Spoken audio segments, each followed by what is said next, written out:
ఒక పాస్టర్ గారు దైవ సేవకులు 70,000 ఆధారాలు ఉన్నాయి యేసే దేవుడు అనడానికి. ఒక ఆధారం కాదు, 70,000. మన దగ్గరకు వచ్చిన వసంత బాబు అన్న క్యాంపుకు వెళ్ళి వచ్చేసరికి వాళ్ళ కొడుకు ఇక్కడ రొంతా పెట్టుకొని వస్తానే వాళ్ళ అమ్మ అనిందనమాట, ఏంట్రా అది, బైబిల్ చదవలేదా నువ్వు, అలా చేసుకున్నావేంటి? ఏంటి మమ్మీ నువ్వు చెప్పేది? ఫలాని పాస్టర్ వాళ్ళ నాయన ఇంటర్నేషనల్ స్పీకర్, ఆ అబ్బాయే పెట్టుకోలేంది, నేను పెట్టుకోవద్దంటే ఆ అబ్బాయి పెట్టుకోనిరా, బైబిల్ వద్దని చెప్పింది కదా. నీకేం కాదులే మమ్మీ, సరే మీ నాయన వచ్చి నాకు చెప్పుకో. అలా రాగానే డాడీ బాగా జరిగాయి మీటింగ్స్, బాగా జరిగాయి డాడీ అంటున్నాడంట. బాగా జరిగాయి ఏంట్రా ఇలాగే పెట్టుకుంటున్నావు అంటే, నీ కొడుకు ఒక ఘనకార్యం చేశాడు చూడనిందట. చేతి నాయన, వాట్ మై సన్, ఏంటది? ఏం నాన్న మమ్మీ అలాగంటుంది, నువ్వు అలాగే అంటావు. ఎంతమంది స్పీకర్స్ పెట్టుకోవడంలా? రే స్పీకర్స్ కాదురా మనకు మోడల్, మనకు వేద గ్రంథం ఏం చెప్పింది? లేవియాకాండం 19:27 చదువు. నువ్వు ఉంచుకుంటే ఉంచుకో, రేపొద్దున నేను వాక్యం చెప్పేటప్పుడు ఏదో ఒక సందర్భంలో ఈ వాక్యం వస్తే నువ్వు దొంగగా నిలబడతావు. ఒక 4 రోజులు ఉంచుకొని తీసేస్తా డాడీ. 4 రోజులు కాకపోతే 40 రోజులు ఉంచుకో. స్నానానికి వెళ్ళాడు, వాడి మనసు గుచ్చి వేసింది, లోపలికి వెళ్ళిపోయాడు.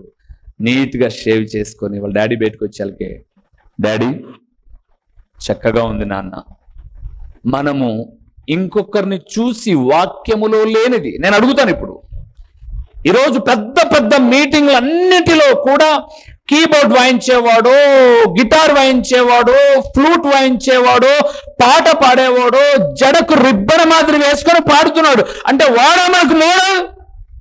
కొరింథీయులకు రాసిన మొదటి పత్రిక 11-14 అధ్యాయాలకు వెళ్ళిపోతున్నప్పుడు పురుషుడు తల వెంట్రుకలు పెంచుకొనుట అవమానం అని ఉంది. ఇప్పుడు మగ పిల్లలు ఏం చేయకూడదు అన్న, నీట్గా హెయిర్ కట్ చేసుకోవాలి.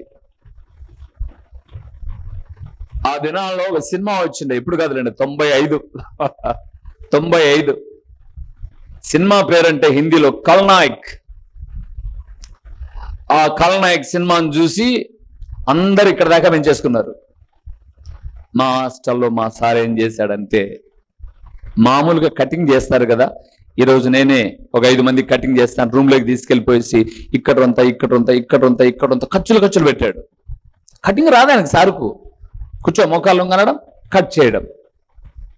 బయటికి వస్తే ఈడింత పేను కొరికినట్టుంది. వాడు అవమానం తట్టుకోలేక గుండు చేపించుకున్నాడు. ఏమిరా అనంటే, గుండు అవమానం అయితే అలాగ పెంచుకోవడం అవమానం రా అన్నాడు. మరలా ఒక తెలుగు సినిమా వచ్చే గీతాంజలి అని, అది చూసి మన వాళ్ళంతా సమరంతా మూసి రంగ పెంచుకుంటారు. పురుషుడు తల వెంట్రుకలు పెంచుకొనుట అవమానం. మరి ఎందుకు పెంచుకుంటున్నారు? నీట్గా కట్ చేసుకొని చక్కగా తల దూకొని స్వభావ సిద్ధంగా గౌరవంగా ఉండాలి. సైడ్లు నేర్కొని ముందు నరుక్కొని ఇదంతా పెంచుకొని మధ్య మధ్యలో ఇటు ఎగరేసుకుంటా, ఏంట్రా ఇదంతా? ఇవి ఎవరి స్వభావాలు చెప్పండి? ఎవరి స్వభావాలు ఇవి? మనవి కాదు, ఇవి పోకిరోల స్వభావాలు. ఇవి ఎవడండి మనకు మోడల్? ఎవడు మోడల్? సినిమా యాక్టరు ఈ సినిమాలో ఉన్నట్టు రేపు సినిమాలో హెయిర్ కటింగ్ ఉండదు. వాడా మోడల్? క్యారెక్టర్ లేని వ్యక్తుల మనకు మోడల్ మన దేవుని వాక్యం. అందుకే గడ్డము నీట్గా అయినా చేసుకోండి, లేదా వదిలేసి బాబాల మాదిరన్నా ఉండండి హ్యాపీగా. హిమాలయాల్లో వాళ్ళకు సేవింగ్లు, కత్తెర్లు, ట్రిమ్మర్లు ఏమి ఉండవు కాబట్టి పెంచేసుకొని ఒక చిన్న దువ్యాన్ని తీసిపోతారు, 5 రూపాయల దువ్యాన, అప్పుడప్పుడు ఎడ్డుకుంటా ఉంటారు. అట్టుండండి. ఇది వాళ్ళకుంది వీళ్ళకుంది వద్దు మనకు. వాళ్ళు ఒంటెత్తు పోకడ బైబిల్ చదవలు కావాళ్ళు, బైబిల్ అనుసారంగా ఉండడానికి ఇష్టపడే వాళ్ళు. వాడిని చూసి 10 మంది చెడిపోవాలని వాడు ఒక ట్రెండ్ చేస్తే, ఎవడి మాదిరి రా నువ్వు ఉన్నావంటే రూబేన్ అన్న మాదిరి. ఏమంటారు? రూబేన్ అన్న ఎడబెడతాడన్నా? నేను అట్లా పెట్టాను, ఎందుకంటే మా పాస్టర్ ఆయన. తమ్ముళ్ళు నీట్గా ఉండాలి హెయిర్ కట్.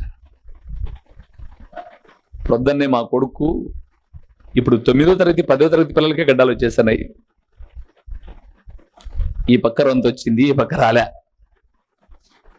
వాడు బయటికి పోయి ఒక 50 రూపాయలు ఇవ్వకుండా, నాయన ఇక్కడ రారా, నేను నీకు స్నేహితులా అంటున్నా, ఇట్లా దగ్గర రా, నేను సేవింగ్ చేసుకునే ట్రిమ్మర్తోనే నీట్గా ఇలాగ సేవ్ చేసుకోవాలి, శుభ్రంగా ఉండాలి, సో ఇలాగ ఉండాలి. పొరపాటుగా ఏడన్న వాడు కిటికీలలో తల గడ్డం బయట పెడితే మేకపోతలు బీక్కపోతే నిష్కరణంగా అన్యాయం కాదు. ఇది రొంతే ఉంటుంది దానికి, అది 2-3 రోజుల నుంచి ఆడ గడ్డి దొరికింది దానికి. ఇదేందో నల్ల రకం గడ్డి అని చెప్పేసి గుంజితే ఎంత ప్రమాదం. గడ్డపు ప్రక్కలు కొరుక్కోకూడదు. తర్వాత 28 వచ్చినాం, లేవియకాండం 19, 28. చచ్చినది ఏది మీ దేహము మీద కోసుకోకూడదు.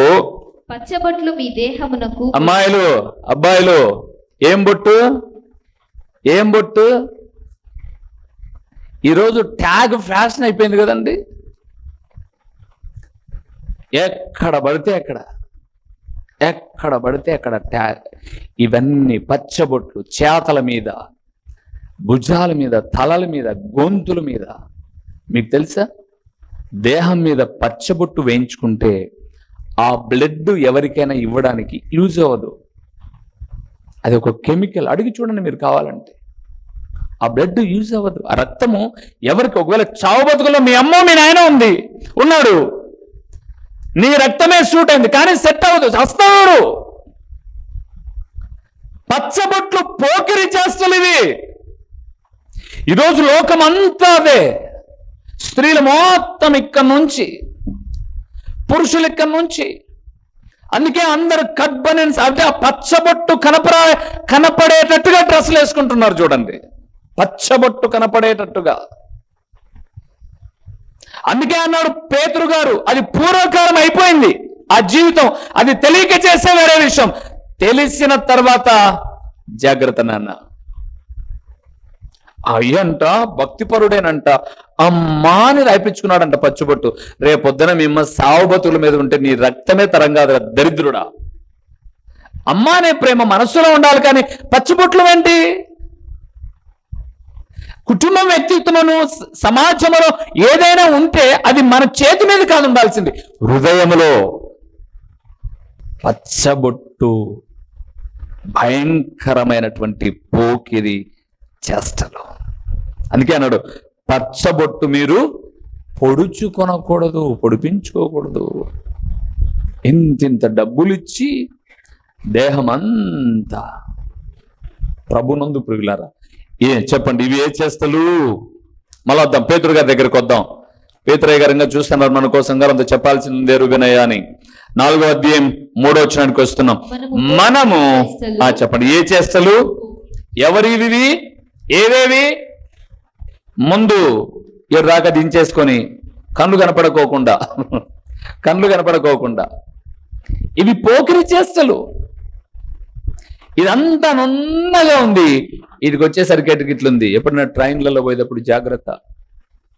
యాక్టింగ్ బాగా చేయొచ్చు మనం, భక్తి ఉన్నట్టు, ప్రార్థన ఉన్నట్టు, లేకపోతే ఎవరినో పోలి నడుచుకున్నట్లు.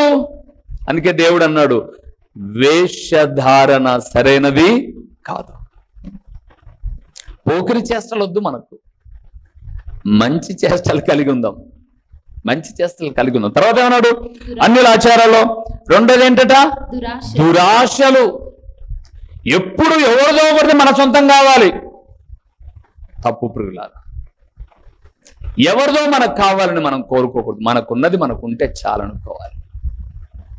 వాళ్ళది బాగుంది, వీళ్ళది. ఈ దురాశలు లోకంలో నానుడుంది. దురాశ దేనికి చేటట? దుఃఖానికి అనేవాళ్ళు. కానీ యాకోబు భక్తుడు ఒక మంచి మాట అన్నాడు 1వ అధ్యాయంలో, దురాశ గర్భము ధరించి పాపమును కనగా పాపము పరిపక్వమై మరణము కనును.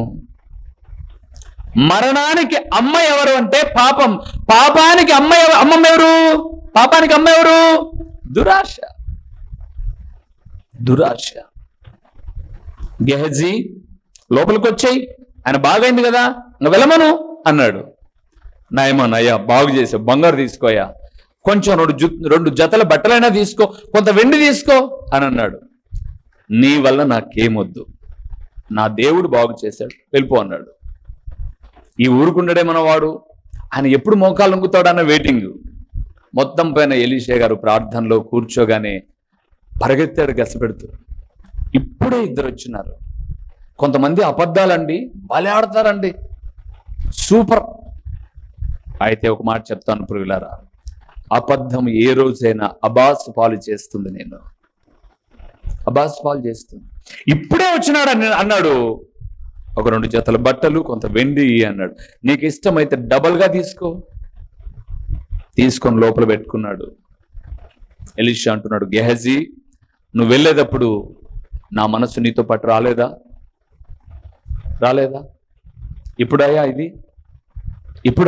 కొంతమందికి బుద్ధి లేదండి, దురాశలన్నీ.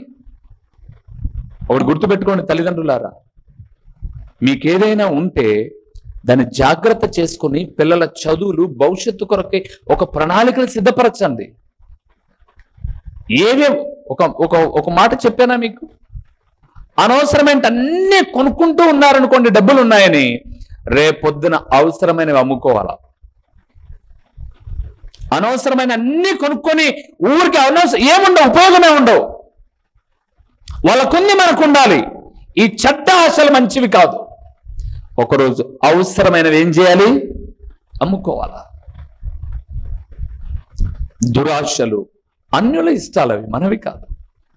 అందుకే యేసు ప్రభుల వారి తండ్రి అయిన దేవుడు అలనాడు ఇశ్రాయేలుకు 10 ఆజ్ఞలు ఇస్తున్నప్పుడు, నిన్ను వలె నీ పొరుగు అని ప్రేమించు, నీ భార్యను ఆశించు, పొరుగు అని భార్యను ఆశించగాకు, భర్తను ఆశించగాకు, వాని ఎద్దు వద్దు, గాడిద వద్దు, వాడిది ఏదొద్దు, నీకున్నదేదో నీకుంటే చాలు, నన్ను అడుగు, నేను నిన్ను ఆశీర్వదిస్తాను. దావీదు నువ్వు అడిగింటే పెళ్లి కాని అమ్మాయితో పెళ్లి చేసుకుంటానంటే చేసుకోరానేవాడిని, పరాయి వాని భార్యను తెచ్చుకొని నీ కౌగిట్లో పెట్టుకొని వాడిని చంపుతావా? శిక్ష నువ్వు పొందాల్సిందే. ఒక్క గొర్రెకు ప్రతిగా ఎన్ని తెగాయి? 4. దురాశలు, అన్యుల ఇష్టాలు. 3వది ఏమన్నాడు? మద్యపానం. ఆంధ్ర క్రైస్తవ కీర్తనలో అద్భుతకరమైన ఒక పాట ఉందండి. మా నాన్న భలే పాడేవాడు. 598 పాట సంఖ్య. మీరు యూట్యూబ్లో, గూగుల్లోనికి వెళ్ళినా కూడా ఆ పాట ఉంటుంది. మద్యపాన ప్రియులుగా కండి, ప్రియులార మీరు మత్తులోనే మునగిపోకండి. మద్యపానము చేయు వారికి తథ్యముగా ప్రాప్తించు కీడులు, కొద్ది అయినను రుచిని చూడగా కోరదగదని తెలుసుకొనుడి. మద్యపాన ప్రియులు కాకండి, అంటే తాగుడుపోతే కాకండి. ఆలు బిడ్డల మేలు కోరండి, ప్రియులార మీరు మేలు కోరి తాగబోకండి. ఇలాగ తాగితే రక్తమంతయు చెడును సుమ్మండి. ప్రియులార మీరు శక్తిహీనులగుదురులరండి. శక్తిహీనులే కాక మరిని భక్తి తొలగిపోవునండి. ముందు గతికి వచ్చు మరణం ఆపలేరు ఎవరు సుమా. మద్యపాన ప్రియులుగా కండి. ఈరోజు కొంచెం సరదా, వాడి కోసం తాగడం, వీని కోసం తాగడం, దేహంలోని అవయవాలన్నీ పాడైపోవడం, బిడ్డల జీవితాలు నాశనం అయిపోవడం. ఎవరిదా ఇష్టం? అన్యుల ఇష్టం ఇది. మరి నువ్వెందుకులో తాగుతున్నావు? అన్యుల స్నేహాలు, వారి సహవాసాలు, వారి వ్యక్తిత్వాలు నీ జీవితాన్ని, నీ ఆరోగ్యాన్ని నాశనం చేసుకుంటున్నావు. మారం మనం రేను తాగితే చస్తావురా బాబు అని చెప్పేసి అంటే రహస్యంగా తాగేవాడు ఒకడు, పిల్లల్ని భయపడిచ్చి తాగేవాడు ఒకడు, పిల్లల్ని కొట్టి తాగేవాడు ఒకడు. పోయేది నువ్వేరా గాడిద. నువ్వు పోతూ నీ బిడ్డలను బజారు పాలు చేసిపోతున్నావు. 10 మంది చూపులు బిడ్డ మీద పడ్డానికి, 10 మంది కళ్ళు నీ భార్య మీద పడ్డానికి నువ్వేరా దరిద్రుడా కారణం. నీ మద్యపానమే కారణం. అందుకే దేవుడు అంటున్నాడు, ఇవి అన్యుల ఇష్టాలు, మనవి కాదు. ఇవి దేవుడు అన్నాడు భుజించుటకు ఆహారము, త్రాగడానికి నీళ్లుంటే ఇవెందుకురా మీకు ఆలోచనలు? ఇవేం ఆలోచనలు మీకు? తప్పు ప్రియులారా. ఈరోజు గ్రేట్గా నేను కోట తాగిన మనిషిని తగ్గనంట, ఊగడంట. ఏం ఊగాల్సిన పనిలేరా, లోపల ఉన్న అవయవాలన్నీ చివికిపోయి అవి ఊగినప్పుడు నువ్వు ఆటోమేటిక్గా శక్తిహీనుడు అయిపోతున్నానా? అది అన్యుల ఇష్టాలు. తర్వాత ఏమన్నాడు? అల్లరితో కూడిన ఆట పాటలు. వస్తుంది కదండి క్రిస్మస్, చూడండి. ఇంకా మన వాళ్ళు దావీదే నాట్యం ఆడాడని చెప్పి, దావీదు ఎక్కడ నాట్యం ఆడాడు? దేవుని మందసన్నం దగ్గర మైమర్చిపోయాడు. దావీదు ఎలాగాడు? బట్టలు లేకుండా ఆడాడు. అందుకే మీకాలు నవ్వింది, ఏం బుద్ధి ఉందా లేదా అని చెప్పేసి.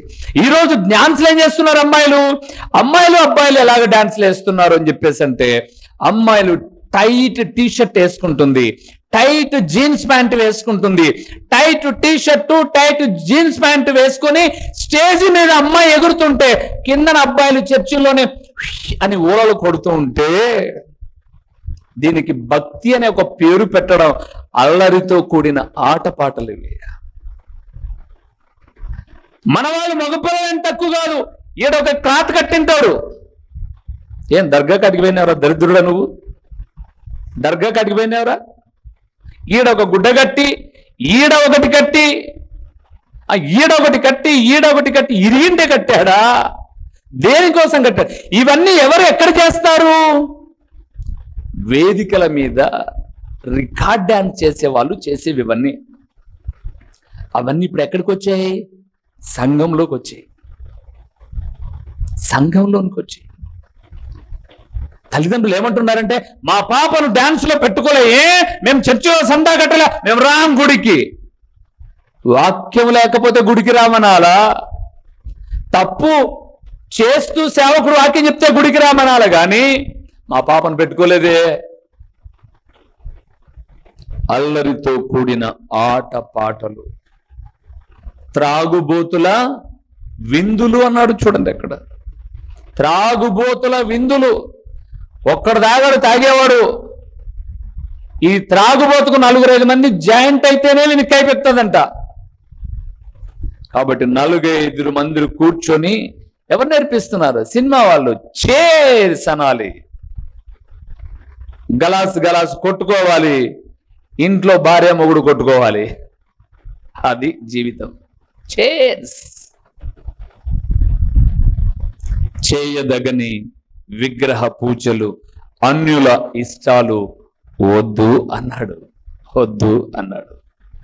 అందుకే అన్య స్వభావాలు, అన్య విందులు. ఎవరి కోపము? దేవునికి కోపం. ఇంకో మాట చూద్దాం. 2 మాటలు ఉడకలేక టూకీగా చెప్పేసుకుని వెళ్ళిపోతాం. దినవృత్తాంతములు 2వ గ్రంథం 19వ అధ్యాయం 2వ వచనం. దీర్ఘదర్శి హనానీ కుమారుడునగు యోహు అతనిని ఎదుర్కొని పోయి రాజైన యెహోషాపాతును ఇలాగు ప్రకటన చేసెను, నీవు భక్తిహీనులకు సహాయము చేసి యెహోవా శత్రువులకు స్నేహితుడు అయితివి కదా, అందువలన యెహోవా సన్నిధి నుండి కోపము. చాలు ప్రియులారా. 3వది, భక్తిహీనుల స్నేహము దేవునికి కోపము. ఏం స్నేహం? భక్తిహీనుల స్నేహం. వాస్తవంగా ఆహాబు ఇశ్రాయేలు రాజు, యెహోషాపాతు యూదా రాజు. కానీ ఇశ్రాయేలీలు పాపము చేయడానికి యెరోబాము అనబడే రాజు కారణమైతే అదే అడుగుజాడలో అందరూ నడుస్తూ వచ్చారు. కాబట్టి దేవుడు ఇశ్రాయేలులను కానీ రాజులను కానీ వారు చేసే తప్పిదాలను ఆయన యాక్సెప్ట్ చేయలా, అభినందించలా. అలాంటి దేవుడికి ఇష్టము లేని రాజు అయినటువంటి ఆహాబుతో స్నేహం పెట్టుకున్నాడు. ఎవరు? యెహోషాపాతు. ఎవడండి ఆహాబు? దేవుని సేవకుడైన ఏలియాను పట్టుకొని పగవాడా అన్నాడు. ఆహాబు భార్య నిన్ను చంపకపోతే కనుక చూడు అన్నది. అలాంటి వ్యక్తులతో స్నేహం వద్దో బాబు అని అంటే యెహోషాపాతు వెళ్ళి స్నేహం పెట్టుకున్నాడు. దేవుడు అన్నాడు, ఇలాగ వద్దంటే చేసావు కాబట్టి దేవుని కోపము నీ మీదికి వస్తుంది. దేవుని కోపం నీ మీదికి. దేవుని ప్రియబిడ్డలారా, దేవుని ప్రియబిడ్డలమైన మనం చదువుకునే చోట, నివసించే చోట మన ఇరుగు పొరుగు వాళ్ళు అన్యులు ఉంటారు. వాళ్ళను ద్వేషించమని కాదు వాక్యం. వాళ్ళ స్వభావాలు నేర్చుకోమాకండి. స్నేహం చేసి వాళ్ళ స్వభావాలు నేర్చుకోమాకండి. మీ స్కూల్కు, కాలేజీకి వచ్చేటటువంటి వాళ్ళు భక్తిహీనులు. వాళ్ళ స్టైల్స్ మీకొద్దు, వాళ్ళ స్టైల్ మీకొద్దు. చక్కగా మీ వ్యక్తిత్వాన్ని, మీ వస్త్రధారణను కాపాడుకోండి. మా కాలేజీలో అందరూ వేసుకొని వస్తారు మమ్మీ, అందరితో నీకెందుకమ్మ పని? మీ అమ్మ అలాగే వేసుకుందా, మీ అమ్మమ్మ అలాగే వేసుకుందా, వాళ్ళు ఎంత నీట్గా ఒళ్ళు కప్పుకున్నారో చూసుకో. అలా అట్లంటే కష్టం, మా అమ్మ కప్పుకోలే అంటే అది వచ్చి తిప్పరు. భక్తిహీనుల స్నేహము మంచిది కాదు. ఆసానబడే రాజు వస్తాడు. మీరు 15వ అధ్యాయం కొంచెం ముందుకెళ్తే, ఇప్పుడు వద్దులండి, 2 దినవృత్తాంతాలు 15-16లో సిరియా రాజైన బెన్హదుతో స్నేహం చేసి ఇతని మీదికి 5 లక్షల సైన్యం ఆసా దగ్గర ఉంటే 10 లక్షల సైన్యం సిరియా నుంచి వస్తే వారిని ఎదుర్కోవడానికే చెప్పేసి దేవుని సహాయం కోరినప్పుడు దేవుడు బాగు చేశాడు, వాళ్ళని పారదోలేడు. ఇప్పుడు మరలా సైన్యం వస్తున్నప్పుడు ఈ ఆసా దేవుని అడుక్కోకుండా బెన్హదు సహాయం కోరాడు. పాదముల్లో జబ్బు పుట్టి చచ్చాడు. అందుకే మనం యాకోబు రాసిన పత్రిక 4వ అధ్యాయం 4వ వచనానికి వెళ్తున్నప్పుడు, ఈ లోక స్నేహము దేవునితో వైర్యమని మీరెరుగరా అంటాడు. యాకోబు 4:4లో ఈ లోక స్నేహము దేవునితో వైర్యం, అది కరెక్ట్ కాదు అన్నాడు. అందుకే మనం ఎలాగుండాలంటే అందరితో మాట్లాడాలి, హాయ్ అనాలి, బాయ్ అనాలి. వాళ్ళ స్వభావాలు నేర్చుకోకూడదు. కొంతమంది నన్ను అడిగాడు, అన్నా మీరు పిలిస్తే మేము మందిరానికి వచ్చామే, మీ దగ్గర మేము భోజనం చేశామే, మరి మా ఇంట్లో పూజ జరుగుతుంటే మీరు పిలిస్తే రారే రారే దేవుని ప్రియబిడ్డలారా, మేము పెట్టింది మీరు తినరే. ఇలాంటివి ఎన్నో చెప్పినప్పుడు జ్ఞానయుక్తంగా మాట్లాడాం. ఏం మాట్లాడాం? అయ్యా మీరు మా స్నేహితులండి, మీ ఇంట్లో వండినప్పుడు వచ్చి తింటాం, మీరు ఎక్కడో అర్పించినప్పుడు మేము తినలేము, ఆ బలివి మేము తినలేము. అలాగే చెప్పినప్పుడు అదేంటి మీరు కేక్ ఇస్తే క్రిస్మస్ మేము తీసుకున్నామే, కరెక్ట్గా నవంబర్ డిసెంబర్ టైంలో కాబట్టి మీరు ఒక మంచి మాట చెప్పచ్చు. అయ్యా మీ నాయన లేదా మీ అన్నో ఎవరో ఒకరు అయ్యప్ప మాల వేశారనుకోండి, అయ్యప్ప మాల వేసిన వాళ్ళను మా ఇంటికి భోజనానికి పిలిస్తే వస్తారా? ఎట్లొస్తారు? వాళ్ళు 40 రోజులు దీక్షలో ఉన్నారు అంటారు. మేం కూడా ప్రభువుని నమ్ముకొని పరలోక దీక్షలో ఉన్నాం, అందుకే రాలేము. వాళ్ళు 40 రోజులే, మేము చచ్చేంత వరకు దీక్షలో ఉన్నాం. మీరు మా ఫ్రెండ్స్, మీరు మాకు కావాలి, మనందరం కలిసి ఒక రోజు భోంచేద్దాం. దీనికి మనకు గొడవలు, మనస్పర్ధలు జ్ఞానయుక్తంగా తప్పించుకోండి. నున్నకు దీన్ని ముద్దు తెలుసుకొని రాగాకండి. చివరిగా ఒక్క మాట చూసి ముగిద్దామా? సంఖ్యాకాండం 11వ అధ్యాయం 1వ వచనాన్ని చూసి ముగిద్దాం. సంఖ్యాకాండం దేవుని కోపం వచ్చే మరొక విషయాన్ని చూసి ముగిద్దాం. 11వ అధ్యాయం 1వ వచనము. సంఖ్యాకాండం 11:1. ఇంతసేపా జనులు ఆయాసమును గూర్చి సనుగుచుండగా యెహోవాకు వినబడెను. అది యెహోవాకు వినబడెను. యెహోవా దాన్ని వినినప్పుడు ఆయన కోపము రగులుకొనెను. ఆయన కోపము రగులుకొనెను. చాలు ప్రియులారా, దేవుని ప్రియబిడ్డలారా, 4వది దేవుని మీద సనగకూడదు. ఏం దేవుడబ్బా, ఎంత ప్రార్థన చేసినా మా బతుకిటనే ఉంది, వాళ్ళు మాత్రం పారి పారి పారి పారి పైకి పారి. ఈ సనుగులొద్దు. నీలో ఏదో లోపం ఉంది, సరి చేసుకో. దేవుని మీద సనగడం ఏంటి? వీళ్ళు అదే సరిగారు. ఎందుకు సనిగారు తెలుసా? అరణ్యములో మేము నడుచుకుంటూ వస్తుంటే మాకు మాంసం లేదు, అదే మేము ఐగుప్తులో ఉంటే కీరకాయలు తిన్నాం, ఎర్రగడ్డలు తిన్నాం, ఉల్లిగడ్డలు తిన్నాం, దోసకాయలు తిన్నాం, అవన్నీ మాకు గుర్తుకొస్తున్నాయి అని ఏడ్చినారు వాళ్ళు. దేవుని మీద సనిగి దేవుడు అన్నాడు, ఒక్కరోజు కాదురా 4 రోజులు పెట్టి వీళ్ళకి మాంసం అన్నాడు. పెడతా అంటే తిని, పెడతా అంటే తిని, పెడతా అంటే తిని, పెడతా అంటే తిని తెచ్చితే ముక్కులోంచి అదే వాసన అంట, గొంతులోంచి అదే వాసన అంట.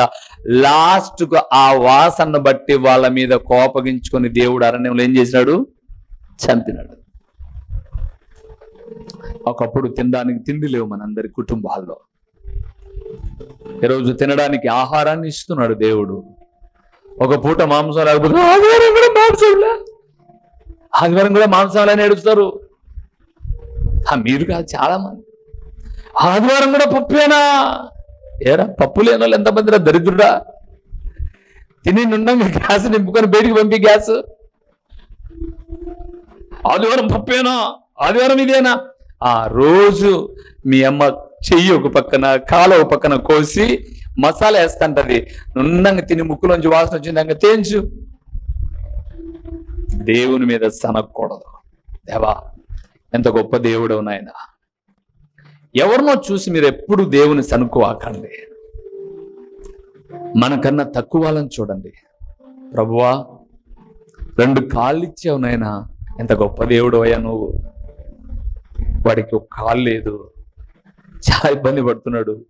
అది చూడండి. 2 కాళ్ళు కలిగిన నువ్వు, వాళ్ళు కొనిరు నిన్న కొత్త స్కూటీ, నీ కాళ్ళు ఇచ్చాడు దేవుడు, ఇంకా మోకాలు నొప్పులు రాలే, హ్యాపీగా అన్నాడు. దేవా నడవలేకపోతున్నాను, నీకు ఇష్టమైతే ఒక సెకండ్ హ్యాండ్ ప్రభువా అని అడుగు, కొత్తది ఇస్తాడు.